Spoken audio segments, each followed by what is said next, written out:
La rencontre de Safi Ndiaye, c'est la révélation sportive et médiatique de la dernière Coupe du Monde de rugby féminin. Mais pas de quoi faire tourner la tête de la troisième ligne centre du 15 de France et des coccinelles de Montpellier.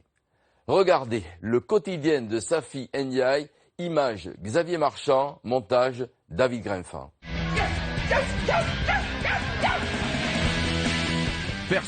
Personne n'a oublié le fol été des Bleus et de Safi Ndiaye.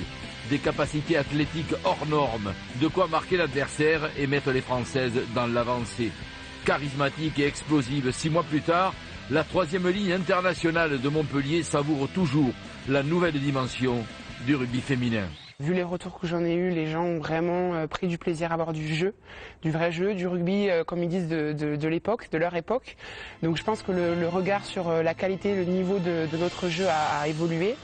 Sur ce qu'est une sportive de haut niveau et une rugby woman aussi, ça a beaucoup évolué. Et puis les gens ont hâte de nous voir pour nos prochains matchs, pour les prochaines compétitions. Donc on a peut-être su fédérer un public et ça c'est une grande victoire.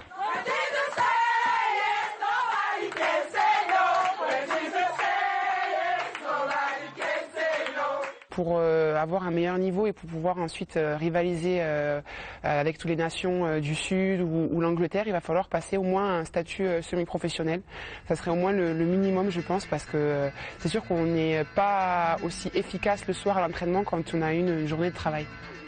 Une nouvelle notoriété, mais pour l'heure un statut amateur. Nous rejoignons Safi à l'Institut thérapeutique, éducatif et pédagogique.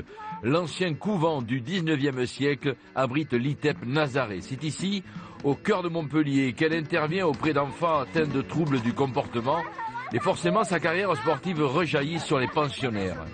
C'est une difficulté pour ces enfants, la rupture. Quand elle est partie par exemple en Australie, elle s'est absentée plusieurs semaines. Donc c'est un moment difficile de séparation pour les enfants. Eh bien, par les liens qu'elle a pu créer avec eux avant et pendant, il y a eu un lien qui s'est fait par Internet. Et voilà, ils ont donc suivi son odyssée australienne. Et c'est un vrai plaisir quoi, de pouvoir communiquer comme ça à distance. T'as pas fait tes devoirs pendant les vacances? J'ai pas eu le temps de faire mes devoirs pendant les T'as vacances. fait quoi pendant 15 jours? En vacances. Monitrice, éducatrice, Safi Ndiaye a emboîté le pas social de ses parents. Animatrice en colonie de vacances, elle encadre ensuite des jeunes en difficulté. Séduite, elle passe le concours de travailleur social et décrochera un CDI ici, à Montpellier. Chaque fois, il y a un enfant qui met le couvert, on l'aide un peu. Et puis voilà, c'est assez convivial, c'est assez familial.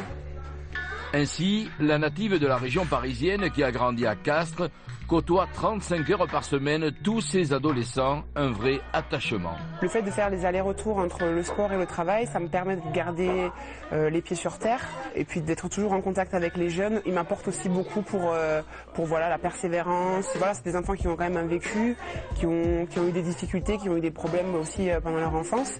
Et ça me fait relativiser, je pense, mon quotidien. La force mentale d'une femme de conviction, autant d'atouts sur le terrain comme dans sa vie professionnelle. La situation des enfants demande une vigilance sans faille, une attention permanente chaque jour. Elle est là, il y a un groupe de gamins qu'il faut accompagner quotidiennement et sa présence rassure, sécurise. Ce qui fait que les gamins se sentent bien et peuvent à la fois se livrer et cheminer tranquillement. Youssouf, Bérénice, Dylan. Le quotidien de l'ITEP s'articule autour de 3 axes, cours scolaires, thérapie et éducation spécialisée. Qui c'est qui en a déjà fait à l'école? Ce jour-là, Safi conduit ses protégés sur un terrain de sport proche de l'Altrad Stadium.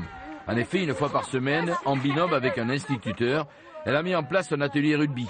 L'occasion de retrouver sa coéquipière et capitaine Gaëlle Mignot, éducatrice au club de Montpellier.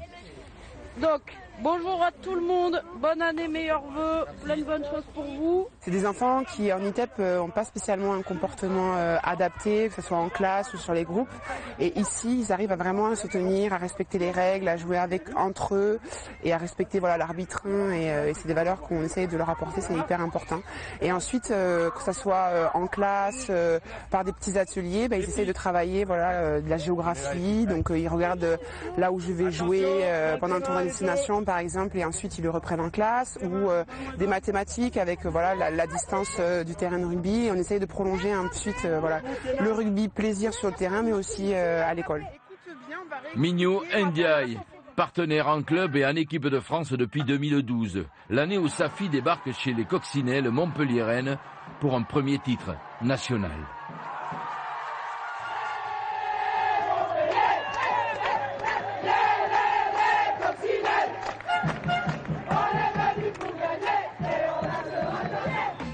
L'année où Safi honore aussi sa première cape contre l'Écosse suivra l'exploit de Twickenham ici en 2013. Pour une vraie complicité, de quoi nous livrer quelques traits de sa personnalité.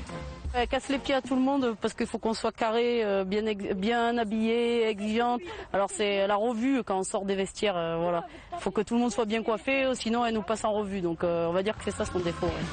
2014 Fast. En 2015, Safi Ndiaye vise donc un double objectif, la défense du titre de champion avec Montpellier et celui du Grand Chelem avec les Bleus. À ce niveau, la rivale est toute désignée. Tenant du titre dans le tournoi, mais il y a quand même une Coupe du Monde entre-temps et c'est vrai que je pense que les Anglaises sont favorites. D'autant plus qu'elles reçoivent 3 fois et puis elles font des matchs un peu gala à Twickenham, donc ça va aussi profiter à tout cet engouement qu'il y a eu après la Coupe du Monde. Donc je pense que l'Angleterre est favorite cette année.